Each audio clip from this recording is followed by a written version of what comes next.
Welcome to Deep Dive with Dr. D. The entire goal of this podcast is to help you see that you have it within you to do amazing things. Okay, welcome to the show. I'll do a quick intro here, and then I've got your first question, which you don't know what it is yet, but it's an easy one that I don't put it on the sheet. Oh, okay. Yeah. Okay. So welcome to Deep Dive with Dr. D. I'm glad you're here. I have my guest this week is Stephanie Castillo. Is that Castillo? Castillo. There we go. Okay. And I'm excited to have her. We've known each other a while. We'll talk about that, I'm sure. And I always do my shameless plug for my book if you haven't gotten it yet. As you should. I read it. You did? I did. Did I give you a copy? Yeah, and you signed it. I bought it. Okay. Yeah. You did. Of course Yeah. you did. You're awesome. So if you want to read the short story of The Wild Ride of My Life, you can get it wherever books are sold, locally in Ellensburg at Pearl Street Books, Gerald's, locally online at geralds.com, and then anywhere else you buy books. Amazon, it's an ebook, and I did the audiobook too. So that's enough of that. It's a beautiful Sunday morning, and I have my friend Stephanie with me. And the first thing I always ask guests to do is introduce themselves to the world. You've been on some podcasts, so you know how this grows. I'm hoping my reach grows, but if someone doesn't know you at all, how do you give your bio? What would you say? Tell us about you. Tell us about me. Well, I'm an interior designer. Yes, you are. I have not always been. I was a hairstylist and still do That's that. right. I was trying to think So about that. I did Yeah. that That's where we met originally, I think, when you were doing hair somewhere. Is that where we originally? Where were you at? I was at Mango's. Yes. Here. Because upstairs? Yes. That's right. There was someone up there that used to cut my hair a long time ago. She ended up moving to Yakima. Oh, she had brown hair, not tall, but taller. But that was where I first met you. Okay. Okay. Good. Good. Interior designer, yes. hairstylist. Do it on the side, maybe. I still do it. Yeah. Okay. A little bit. Okay. But it's getting smaller and smaller the more the interior design business takes over, the more the hair goes away. Great. Yeah. So that's what you do for money and That's love. what I do for money. I have 2 children who are in high school and a killer husband and great friends and great community. And I'm on the board for the Downtown Association. You are. And I help out with the mural the society. mural. Oh, cool. And then you have to, so volunteering is definitely a thing that I've been doing. I did it a long time ago too, but there's a thing called volunteer burnout. I definitely had that. So I had to step back, but then I was ready to come back in. So, and I just love our town. So it's easy to get involved with it. And how long have you lived in Ellensburg? I have lived here 15 years. 15. Yes. Okay. Yes. Yeah. I lived in Wenatchee for 2 years before that, but grew up in Edmonds. So I lived all over Seattle mainly. Okay. Who did I have last week? This happens with my brain. Who did I have on the show last week? I don't remember. Oh, God, because they were from... Oh, no. It's someone who's going to be on the show. He is the manager at T-Mobile, JR, but he goes by a different name. I'm going to start calling by that name. This happens with me with this in these on-the-spot things, but he is from that area also. Okay. Yeah.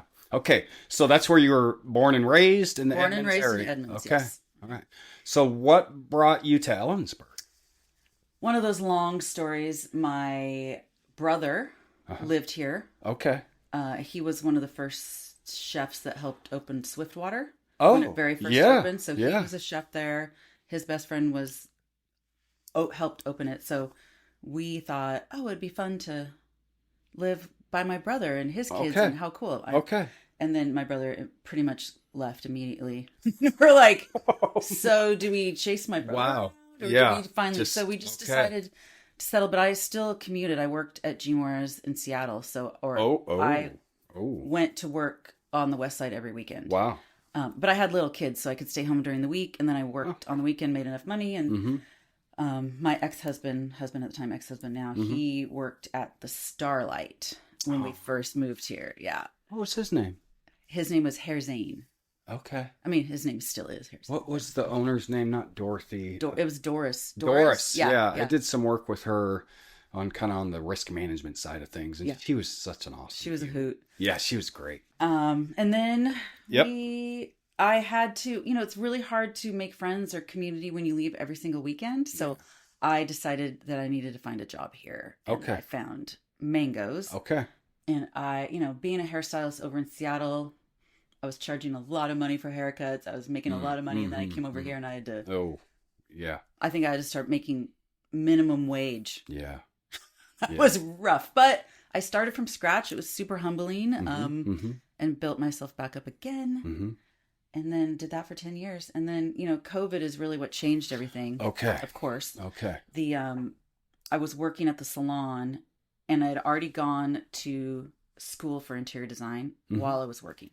And so I started my business immediately, but I was still working in the salon. So when COVID happened, I really enjoyed not working in the salon. And I was like, I don't want to go back because I ran it. I did all, I was the manager. I ran it. I did everything. And I didn't want to navigate all the stuff you had to do at a salon during that time. So I just started, you can get a license to travel to people's homes. So that's what I do now. So I just go to people's houses and do hair. Oh, that's cool. That gave me a fond memory of, do you know Alicia Gordon? I know the name. She's her salon is on 7th and Water. She's going to be mad at me because I don't know the name, but what it reminded me of is when my mom was in hospice care, she came and did mom's hair. Oh, that's awesome. Yeah. So, yeah. But that's kind of cool. You go into people's homes and you kind of, see their place where they live and get to know It's a double dip. Yeah. If I can get in your home. Oh, shoot. Yeah. Hey. Yeah. Mom and Dad Kel love you. Yes, they're so great to work with. They're so fun. Yeah, they're moms. So fun. Yeah, they are. And they have cool vibe. Yeah, cool style. Yeah, they're willing to. Do different things. Yeah. Okay, so been in Ellensburg 15 years. Yes. Married, 2 kids. Yes. High school. Yes. What grades? 11 and 12. Oh wow, they're getting close. I know. Okay. Scary. We were just talking downstairs about how time flies. It sure does. Yeah. Grandson Anthony's in 9th grade. That's crazy. It's wild. Yeah. So I just went, you guys just did your re-grand opening. We did. Of the space, Collective Interior, still called, and cool space. And if I heard you right, you guys are thinking of maybe renting out that space. Well, we're not thinking about it. You're gonna, so that's super cool. Like an event space as well. Oh yeah. And host classes and have our own classes and host whatever. Yeah. I mean, we just want it to be like last night, right after our grand opening, we hosted a baby shower. Okay. And then how'd it go? It was great. Okay. Yeah, it was great because we have a little bit of a kitchen in the back. Yeah. And we have a cool. You saw it. I did. It's a really nice space. Super cool. So we're gonna do that, and we're gonna do. We want to be an incubator for small businesses. Good. So we're doing that. Actually, got somebody. So she'll start in 2 weeks. We'll have our first one up. Okay. Pretty soon. So you can help launch other people's dreams. That is what we want. We kind of our theory, Renee and I's. We've always said if we all succeed, we all succeed. Yeah. And it's a fact. People are always like, "Wait, so you guys are both interior designers, but you have your own businesses? So technically, you're competition." It's like, no, not really. We're not really because everybody fit. It's such a personal, like being a hairstylist. You don't like every single person that you sits in your chair or vice versa. So you get to work with people you truly like, and we have different design style, and she has things that she likes to do more than I do, and I like things that she doesn't like to do. So we also work together really well. Yeah, you guys have been together for a while now. We have like 8 years almost. Super cool. Never had a fight. Really? Never. Certainly, you've had disagreement. I mean, sure, she might I really like that table, and I'm like, I don't. And you just roll with it. Okay. It doesn't matter. Yeah. Yeah. That's cool. I know.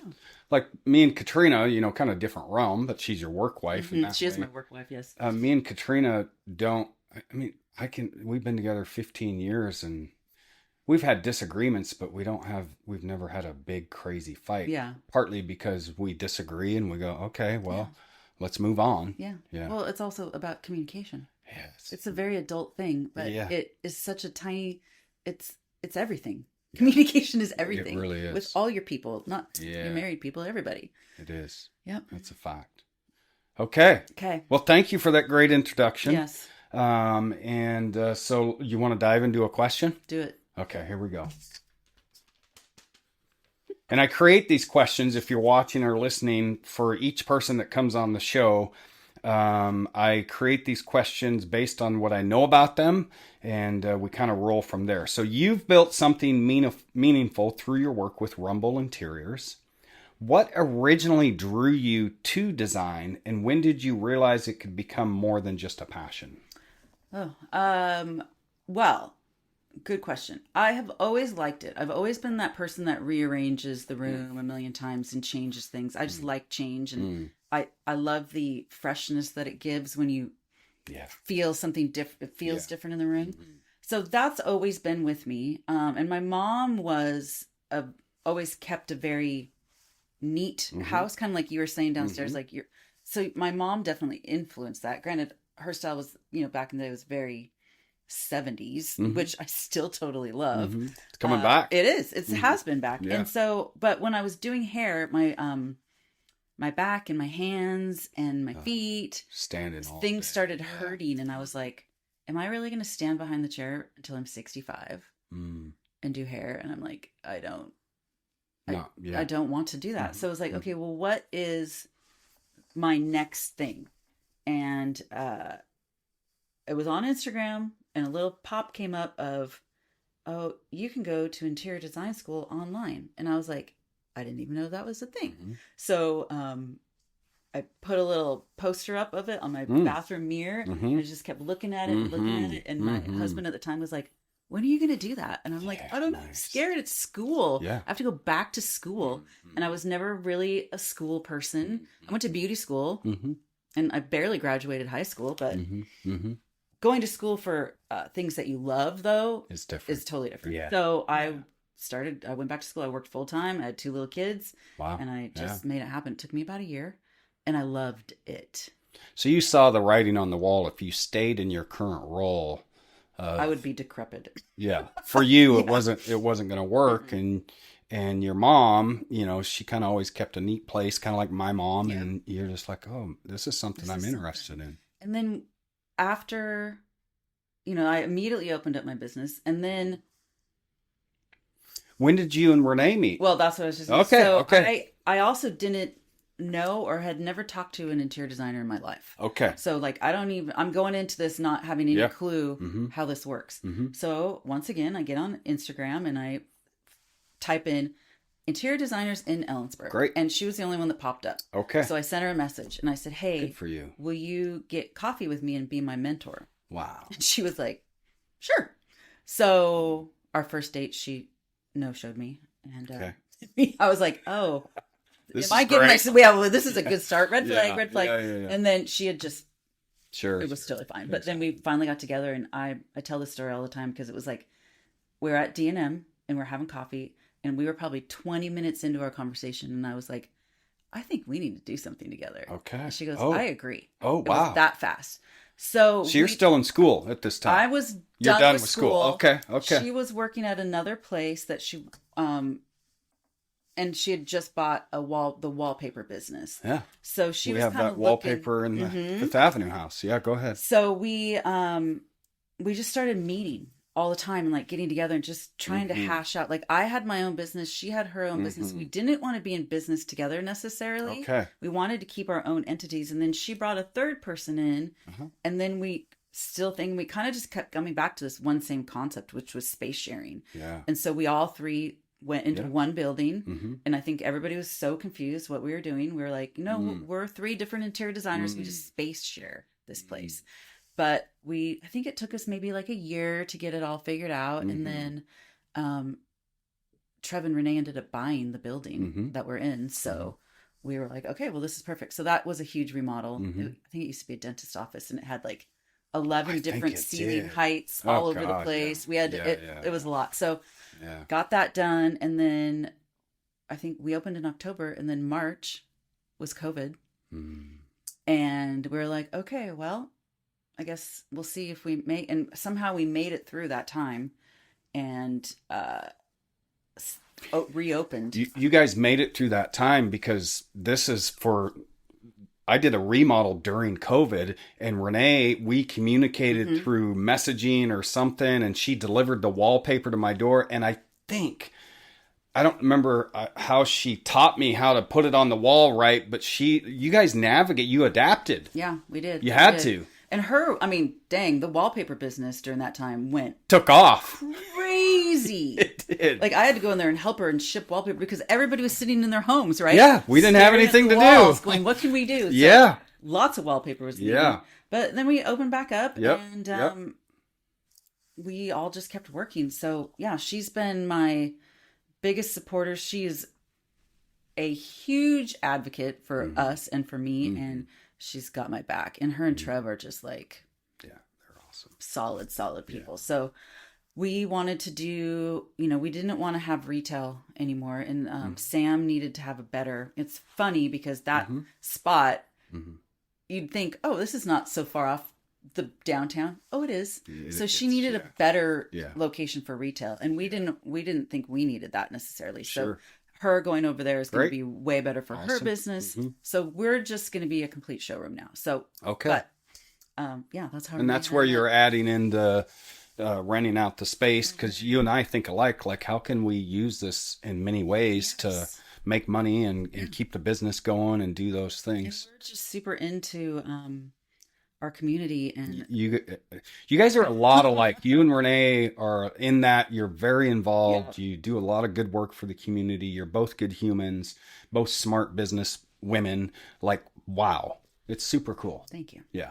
It's so fun. My connection to Renee is Trevor's dad. Yeah. Ken File. He's like a father figure to me. Yeah, he's great. And Trevor and I have had some really great conversations. So I have to ask, when and where did you meet Mom and Dad Kell, my in-laws? Did they come in? They contacted me. Okay. She just reached out. I think she followed me on Instagram or something and reached out, and then I went over there and we did one little project and then another one and then another one, and I think she just loves to do it, and she likes change. So I'm like, what? Last night she was like, okay, I think we need. I'm like, well, what else? Okay, I guess your guest room we could do something with. Their whole house is already pretty much done. Yeah. But...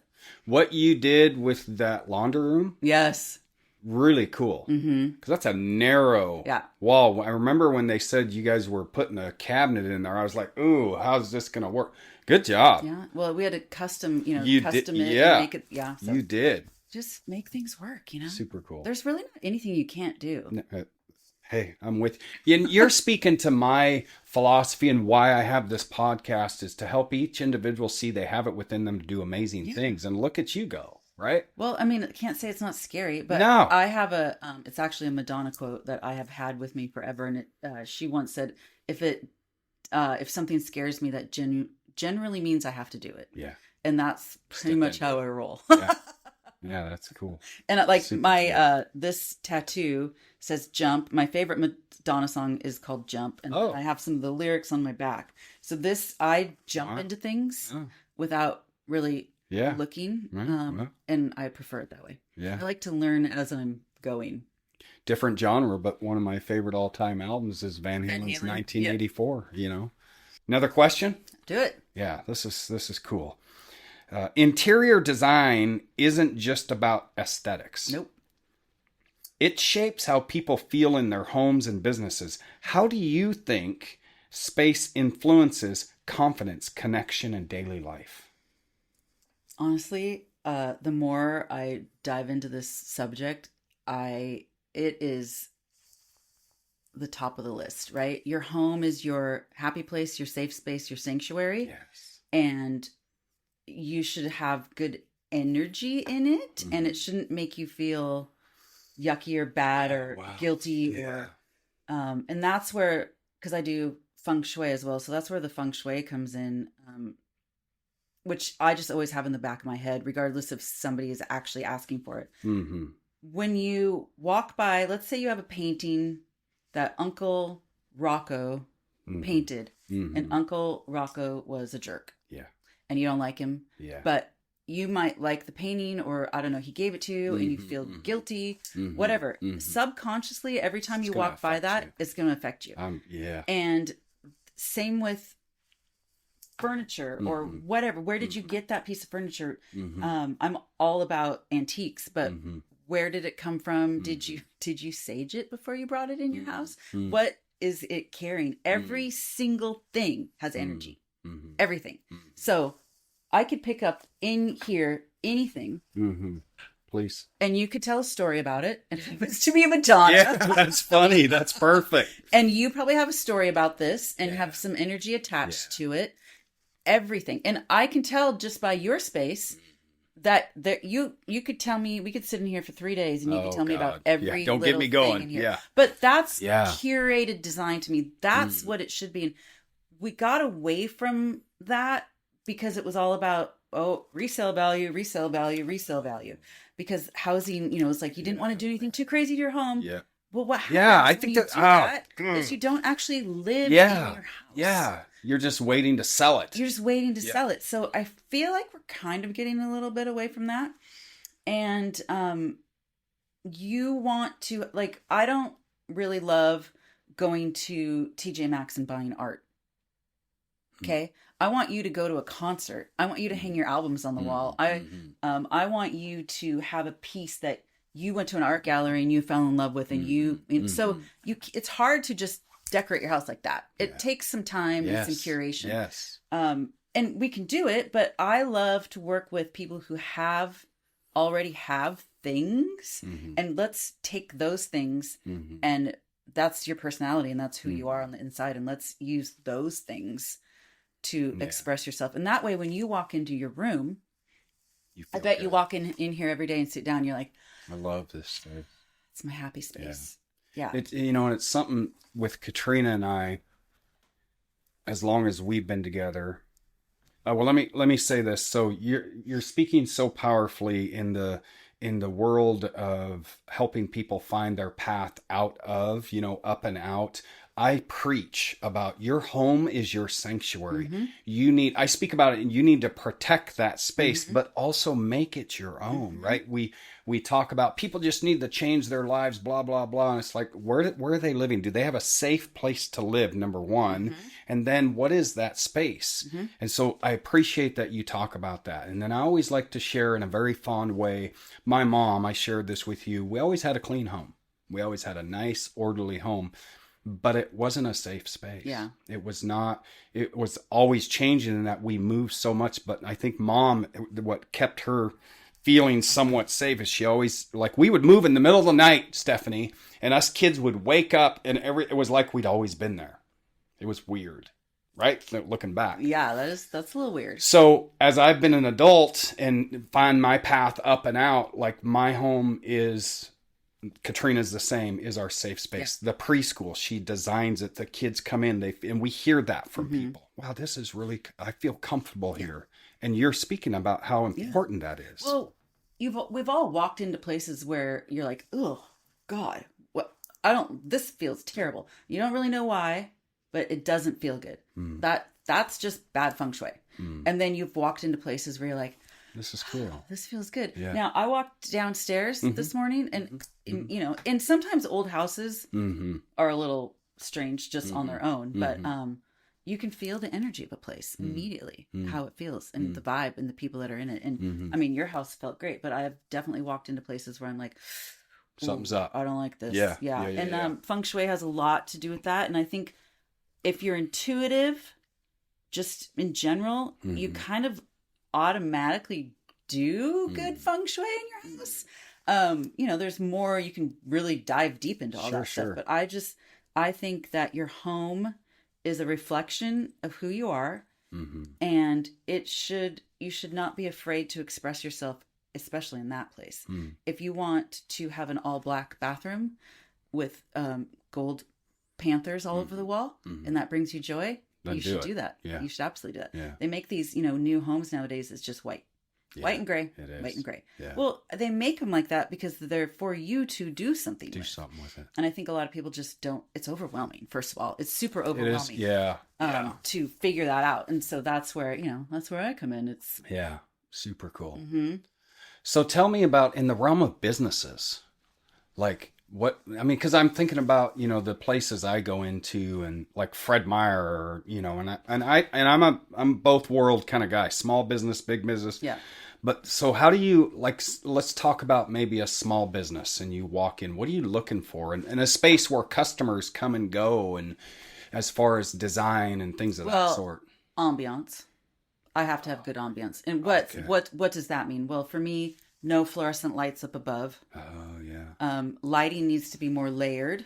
Okay. Not just coming from down here. Yeah. Look, you got a lamp. Have it maybe some on the floor. Maybe I bought that light. I don't like it. What was up there before was terrible. It was 3 light bulbs. But anyway, so you look at ambiance. Yeah, definitely ambiance, comfortability of the chairs. My dream job is to design hospitality. So hotels or bars and stuff like that. But like if you sit at a bar, at a bar stool, does it turn? Mm-hmm. That's super. Like little details. Yeah. Is there a purse hook? Is there a place for my feet to go? So the functionality of it. Yeah, okay. Is a big part of it. Okay. Did they sweep? Sure. Is it clean? Yeah. Does it feel cozy and inviting, or is it just big, wide, open, bright? Now, some places probably need that, but my personal vibe is dark and moody and eclectic, and I'm definitely a maximalist, so I like stuff around me, and I'm always looking for that. And there are a few places in town that, like, I walk into Valo and I'm like, oh, I like it in here. Or I walk into Fortuity and I like that in there. Mm-hmm. So there are some Huntsman. Oh, that's such a cool space. So cool, right? I fucking love that space. Yes. So there are. Why do we love it? What is it that we love about it? Because a lot of people say that. Because they have thoughtfully designed it. Yeah. It's thoughtful. It's curated. It's the wallpaper that they put in there, the lighting, the mood, like it's everything. And also their customer service. Like that has to be part of it too. But then you go into places like, not to throw anybody under the bus, but like, okay, Pita Pit. Yeah. So you're not going to want to hang out in there. No, I don't want to hang out there. But what if they tweaked it to make if you want to stay somewhere longer, you're going to spend more money. Yeah. Bottom line. Yeah. So it's a fact. Yeah. It's super cool. Thank you for that. Mm-hmm. That's really, and I've always shared with you, like Katrina's the preschool, that's all her, but like in the living room, and this is all me. I've always loved design. I'm really good at moving. I shouldn't say that publicly because that's what we did, but I'm also good at seeing a space. Like Katrina will say, hey honey, look at this, like the free choice room. Come look at it. And I'll go, let's move this here, and making it, I don't know. I've always had that passion to make spaces cool. Yeah. Even my office is on campus. People come in and they're like, this is very David. Yeah. I can walk in here and makes me know you better, right? Yeah. Yeah. And I think that's really cool too. Yeah. And comfortable. I want people to feel comfortable. Like Mom and Dad Keller, I always talk about their place. They have a super nice place, like HGTV, nice, but you feel comfortable. Yeah, absolutely. You walk in there, you feel comfortable because the ambiance, like they're them. Mm-hmm. So you don't feel like, oh, can I sit down? Mm-hmm. They're like, no, sit. Please be comfortable. Do you want some coffee? Yeah, super cool. Okay. We got 2 questions left. Right. You're known for doing, and this is a fact, you're known for doing amazing work in the community beyond your business. What motivates you to invest in the people and place around you? Where do you get that from? First of all, I think I love people, and I'm a people person, and I'm not an introvert, and I'm constantly, I remember when I worked at Gene Rose, I put on my resume, my job is to motivate and inspire creative people. Nice. And I've always had that in the back of my head. And so I'm always wanting to. Do you miss it, Gene Juarez? I miss a lot of people. Yeah. And clients and my friends that I work there with, every day. I don't miss going shopping at the mall every day and spending all my money. Yeah. It's kind of nice that it's a distance. Yeah. Exactly. Okay. Sorry. Go on. Where does it come from? The desire to help people in your community? somebody asked me this question not long when I was redoing my branding. She kept going, "Why? Yeah, Why do you do this?" that's what and I really had to, and I was like, "It is people because hairstylist, people, one on one." But where does that come from for you? I mean, you could have chosen to be a bookkeeper. Why do you want to be around people and help people help the community? I hear you and Renee all the time. Like, Ellensburg, we want to support our... Why? I want to. Because I want to see other people succeed. Why? Where does it come from? I don't. Did your mom, your dad, a teacher, childhood? I've never thought about it that deep. That's why it's called deep diving. You're making me deep dive. Oh, I get it now. What's your why? What's my why? You know, this might help you. Mine is crazy. You read my book, right? Yeah. Chaos. But I had some people, Johnny Revell, who's Johnny's named after, Mr. Burmeister, my math, who actually showed genuine concern for me, right? And so I've lived a crazy life. I've been lifted up and out. I want to give that to others. Yeah, I see what you're saying. I think I've had some really influential people, teachers, instructors, especially in beauty school. Okay. That were really hard on me. Okay. That were hard on me because they saw something in me that I didn't see. Okay. And I had two really important mentors. Okay. During that time, I'll say now you're making me remember. And Lewis Atkins was one of them, and he worked at Gene Juarez for years, and he was a big, huge part. He also kind of started me on my whole spirituality path as well. But he made me do things that I didn't think I could do. Okay. And I needed that. I loved that. Mm-hmm. And it was never he was a dude and he was older than me, but it was never like he never hit on me or, it wasn't anything like that. He just was like, I want to lift you up. And I think that's what I want. I see these people that are young and, they want all these, and I just want to be like, just get up and I'll just push you up a little bit. Yeah. So even if I can help them for one step, get to where they want to go, or just prove to them that they can, because people are like, I don't think I can. I don't know. Yeah. Anybody can do it. Yeah. Anybody. Now, obviously you have to want it. Yeah. You Not have to do everybody the work. wants to, and you have to do the work. Yeah. I think of Sarah, who just opened a new wellness. And Silverson. And she's great. Is amazing, and she's so young, and she's doing so many things, and she's so impactful. That those are the type of people that I want to give a stepping stone to. And I think that's another reason, and Renee and I both feel like that. So in the space, we have that incubator space where we get to do that. So we get to help people who might not have a business yet, but maybe want to try, and we're going to give them a little opportunity. So it's really, I just enjoy watching other people's growth. What kind of parent are you? I'm a very how would your kids describe you as a mom? Well, my daughter calls me a badass. Okay. Awesome. Yeah. You should have heard the speech she gave about me at my wedding. It was amazing. Good. I think they see that I work hard, and I often make them come and work with me, so they really get it. I think that I was really strict when they were younger. Okay.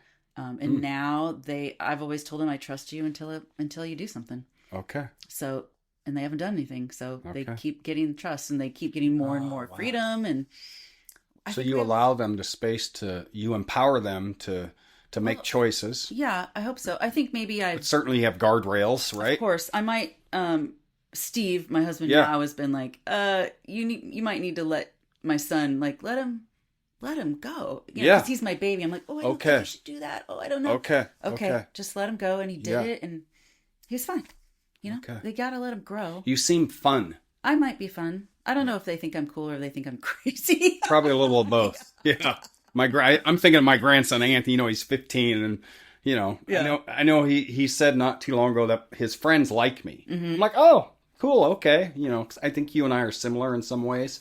But I'm not surprised to hear that you Also similar, I was very strict with Mm-hmm. Tyler when he was young, and then I've evolved and grown and Yep. adapted, and I think you've done that same. And I think Yeah. that's what happens, right? Yeah. Well, you grow up yourself too, Yeah. right? Yeah. You know, Yes. I'm 53. I know Okay. a few more things Yeah. than when I had kids. And now I'm lucky that we live in Ellensburg, that I can let them just go run around the streets. Yes. I don't know that you could do that anywhere nowadays. Be a bigger risk, that's for sure. I mean, unfortunately, there's not a lot for kids to do here. But Yeah. This is true. yeah. All right. Last question for you. Okay. And usually by this question, you've answered some of this, so we'll just see how it goes, and then we'll close it up. Building a business takes risk, resilience, and belief. What were some of the hardest early lessons you had to learn, and how did that shape the leader you are now?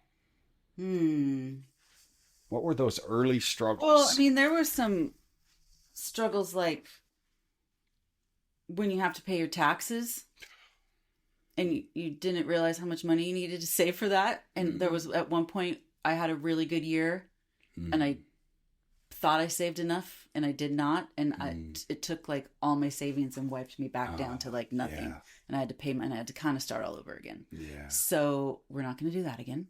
That was one of the biggest pieces of advice I got when I started was get a bookkeeper immediately.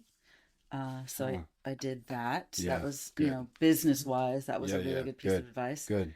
Ask for help, right? Ask for help. And I think asking for help, because in the beginning, I think with any schooling, they teach you some stuff, but they don't teach you practical, how do you do this and this and this. And so that's what Renee was for, is I'm like, okay, how do I do this? What do I do? And what I love about her is she never makes me feel stupid or like an idiot. She's like, no, this is how I do it. And she teaches me. And then awesome. She's super grateful. I'm so grateful for her. But yeah. I think, what was the question? What were some of those early lessons? Yeah. And maybe just thinking about, what about COVID? What did that teach you? COVID. About how to adapt and evolve. Yeah.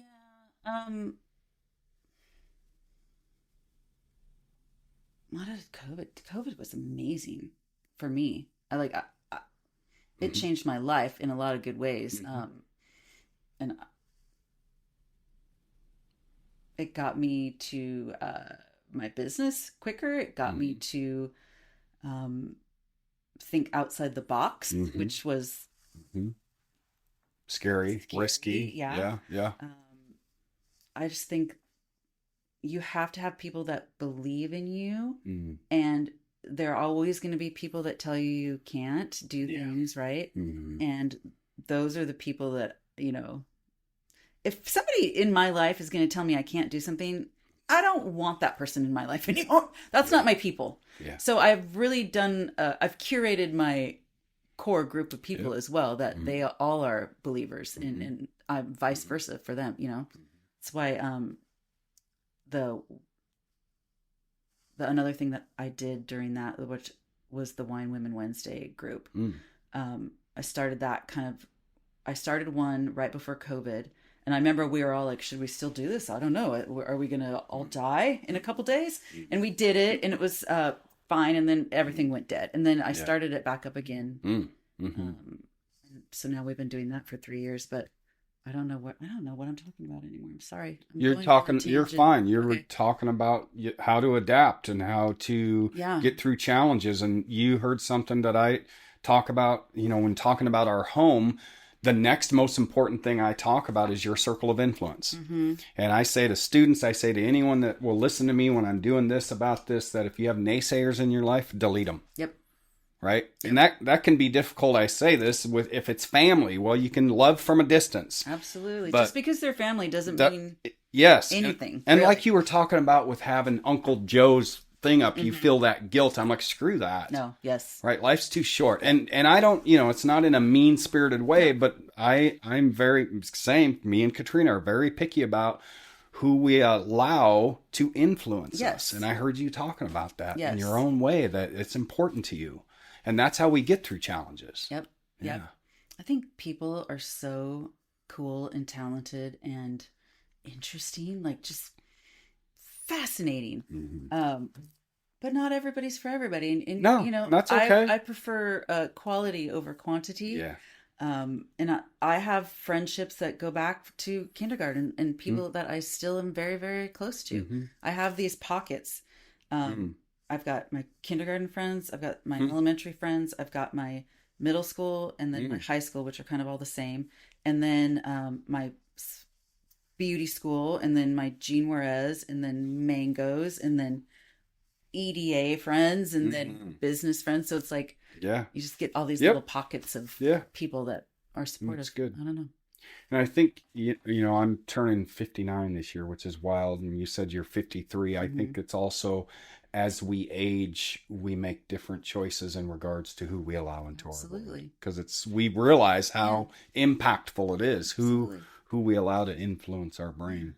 If you're not going to bring me good energy, get the fuck away from me. Yeah. Can I say that? Yeah, it's good. Yeah. No, I'm with you. I just, I say, because I got enough going on in my own brain that I need to challenge and throw away, that I don't need it coming from external sources. So, this has been great. Okay, final two questions. Okay. Your opportunity, if someone listens to this along the way and they're wanting to have, they have a dream and they're wanting to put it, but they're scared, right? What's a message of encouragement you would give to that person who has that creative dream, but isn't sure they're ready to pursue it? You're never going to be ready, first of all. You just got to do it. You just got to jump in. And I mean, that's my favorite part of starting a business, is the beginning part, like the figuring it out. How do I get my business license? How do I do this? How do I do this? And I think I like to think of things, and this comes from being older, because I wanted everything right now, and I wanted it done now. So I would do a shitty job at it because I wanted it now, where now I take time. So I'm like, okay, I think of, let's say, painting a wall, painting a whole room. Oof. That's intimidating, right? Where do I start? And then you put it off, why don't you just paint a little piece? Oh, and then you end up going a little bit more. But each time you do a little piece, you're getting closer and closer and closer and closer to your goal. So I love writing a list. Like, you want to start a business? Okay, what are the steps that one needs to take? And they could be in different orders, but maybe your first one is, what's the name of your business? Okay, let's check that off the list. Okay, next. Do you need a business license? Okay, check. Just do little small things, and that makes it not as overwhelming. I'm a jumper. I'm going to jump in head first without thinking a lot of times. I do think a little bit more now that I'm older, but I still like to just jump into things. And you have to have, I think having a mentor is everything. Somebody that is going to encourage you, somebody that's done it before. There's actually a lot of resources in this town. The chamber offers, you can call up these small business people and they will sit down with you and guide you through steps of what you need to do. Well, like you did when you were launching into your interior design. You went on Instagram and you found Renee. Yep. And you said, hey, will you mentor me? And she said, sure. Yeah. I mean, but that's right. I think that's but also scary to do, to ask a stranger, but look at you now. It's funny. I was on a design podcast, and she said, would you be okay mentoring any designers? And I said, yeah, I don't give my name out to anybody. Yeah. And I had a girl, and she reached out, and I ended up mentoring her for like a year and a half to like get her business to the next step. And my God, it's pretty awesome. Yeah. It was fun to help. I like to see other people succeed, and I like to see our town have successful businesses, and I like to see people supporting them. And I like to see, there's a lot of majority of the downtown businesses are owned by women or ran by women in Ellensburg, which I think is really cool. And so another thing that we do with the Wine Women Wednesday now is we do what's called like cash mobbing, where you go into a business, and if everybody just spends like cool $5 to $20 in one short period of time, you just made their day, maybe 2 days. So we've been going to like restaurants and bars, but we're going to start moving out into businesses too. Sure. So that's cool. I just want all these women to be successful, and I kind of want us to take over. I feel it's time. Okay. for women to take over. Okay. Yeah. Well, I live with a preschool teacher and owner, you know. I think I'm in charge sometimes with now. Yeah. Not even There's close. certain things you're in charge of. Yes. Well, that was cool. Okay, last question. What's a question you've always wanted to ask me? Well, I kind of maybe got my answer already, but Okay. I want to know, out of these albums in here, if you could only listen to one for the rest of your life, Oh, God. what's that going to be? Oh, that's really difficult because I mean we talked about Elton John, but so knee jerk it would probably be Tom Petty. Okay. Yeah. Yeah, go with that gut. I would probably which album? It would be one of Tom Petty's album and oh well, Wildflowers is right there. Okay. So I mean that's knee jerk, but that would also then be difficult because I've been into Whiskey Myers lately. That album I just got, Kings of Leon, is one of my favorite albums. I Like love really Kings of good. Leon. So there you go. Okay. Music for me is I say everything, but kind of like you were talking about different pockets. It depends on the different era of my life. It depends on mood. Like I'm looking at Johnny Blue Skies, which is Sturgill Simpson, like his music and his voice. The record company. So there you go. Knee jerk Tom Petty. Okay. I would Are you grab. going to any concerts this year? Not any on the calendar, but it'll probably happen. Okay. Yeah. Cool. Thank you for being on. Yeah, This has thank been you. great. It's I'll pull that back. Oh, thank you. Super cool. Yes. This will be a good one. Thanks for listening to Deep Dive with Dr. D. You can follow me on my other social media channels by clicking the link in the description.